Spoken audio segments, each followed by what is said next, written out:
Shauna was 17, and in 2006, she got in a car accident. And what I like to say is everything that we adults tell our own children and other children not to do, she did. Right. I have one of those Bracketron things that goes on the windshield. And so like I will, because it's right offset of my steering wheel, where I can use one finger to kind of, I have an Android too, so I can swipe. So I will. She was holding onto her cell phone and texting, swerve to miss an animal. I try to keep it to red lights or only switching like in between songs, but I do kind of have a nasty habit of getting distracted by a text, even though I know I'm not supposed to look at it. I'll look at it, see what it's about, and be like, oh, I know it says it can wait, but at the moment I don't feel like it can wait, so I've definitely been guilty of texting while driving. She did everything that we, say don't do because it can hurt you or other people. I usually only try to keep it to switching songs at red lights, but I try to do it through the actual car and just hit like the fast forward button, which automatically changes the song, but I mean, sometimes I use it on my phone. And ultimately her decisions caused her passing, her death.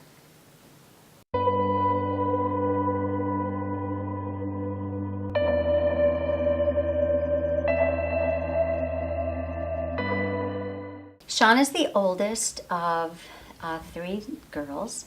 I think with the diagnosis of depression and the disordered eating, and we were in and out of, therapist and Strong Hospital for the eating disorder clinic, I think that the whole family struggled. It was really a hard time. For her senior English class, her teacher used to have the kids keep a journal. I was really proud of her because this really, gives me proof that she felt that she was becoming healthier. So that, to this day, that makes me cry when I read it. We always go to a family vacation for, around Easter, when school's off for the week. And she convinced us to let her stay home. And we did. And unfortunately, that's when she passed. Thursday, April 13th, we were packing, and she had to go to class. So she came into my bedroom and said, "Mom, I have to go now. I have to go to class, and I just want to hug you goodbye." And I said, "Okay." And I had left like little sticky notes with reminders of, don't forget to feed your cat. Don't forget to do your homework. Don't forget to lock the doors. Don't forget we love you. Call me, things like that. I left little notes all over. And she laughed about it, and she says, "I'll be okay." And we hugged tight. And then I'll never forget, she went to the door, and then she turned around, and she walked into the room again, and she said, "Can I have one more hug?" And it was absolutely. So we just hugged for the longest time. And I remember saying to her, "You need to be really careful. If anything ever happened to you, it would kill me." And as I hugged her, I just said, "This is from Dad, and this is from Whitney, and this is from Casey. They can't be here to say goodbye to you."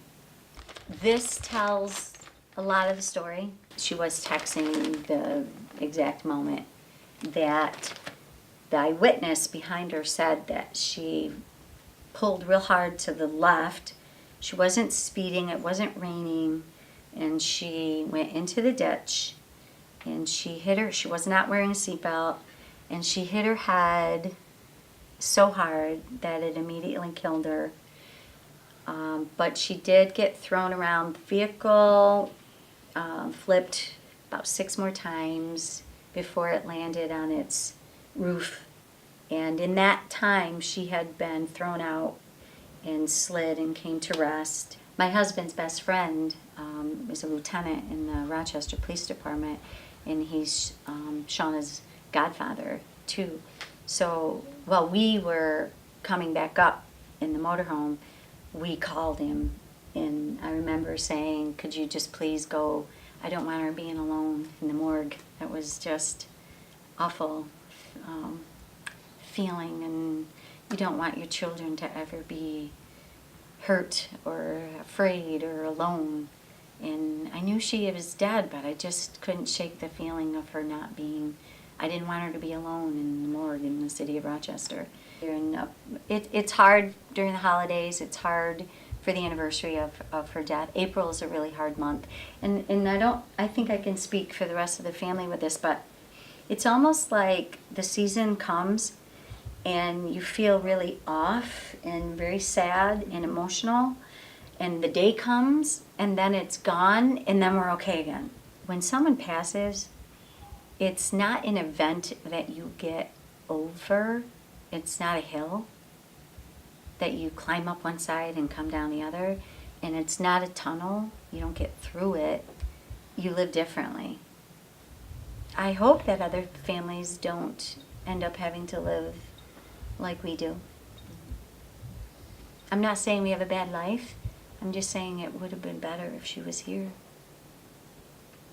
We actually have a wonderful life, but we miss her every moment of every day.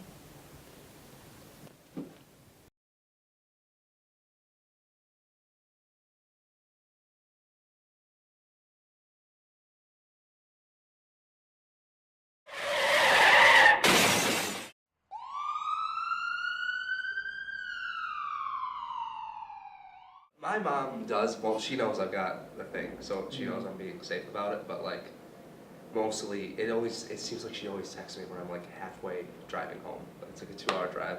I want to let her know that like everything's fine. Like if I don't answer, I'm always afraid like she's gonna be like, oh my god, he's like crashed in a ditch somewhere, but yeah. I think my parents have gotta know. I've never told them, but they'll do the same thing. They'll text me while I'm driving back home and be like, hey, how much longer until you're home? And then I'll send them a text back and they'll be like, don't text and drive. And I'll be like, okay, sorry. And then they'll ask another question. Even though I do it, I know there's no real safe time, especially when the car's going. Like when the car's in motion, I don't think there's any safe time to really do it. I've been in the car with my friend who was texting and driving, and it was like kind of, we weren't really close, but we were just kind of like catching up, getting lunch sort of thing, and she was texting and driving, and I was like kind of too scared to say something because she was like going off the road, and we were like almost hitting a curb, and I kind of was like, hey, kind of just like shouted at her a little bit, but then she like realized, she's like, oh my god, I'm so sorry, and then she like put her phone away for the rest of the ride. So I was very nervous, and it definitely impaired her driving.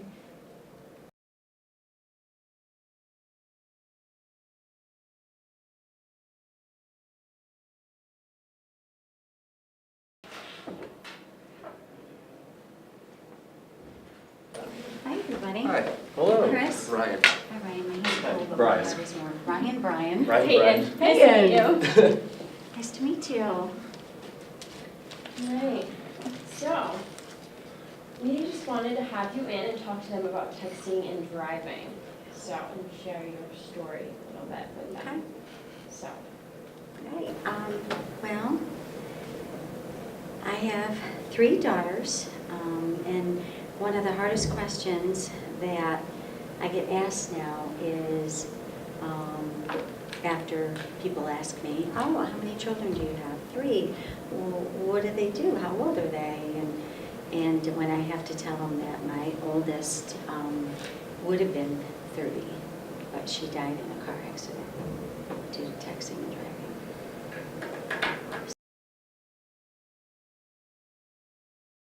And here, they gave us the things that were on her that they had to take off in the morgue. So in here are all her piercings. She had her ears pierced, and so her jewelry that was that she wasn't buried with. And then you've heard, it's strange, but I really wanted her, I wanted some of her hair. So, I don't know if you guys have seen that, so I put these things in our safe at home because this is the last that I will have of her here. I think until something serious happens to people, they don't pay mind to it. People have to feel, the pain and the hurt before they think twice about it.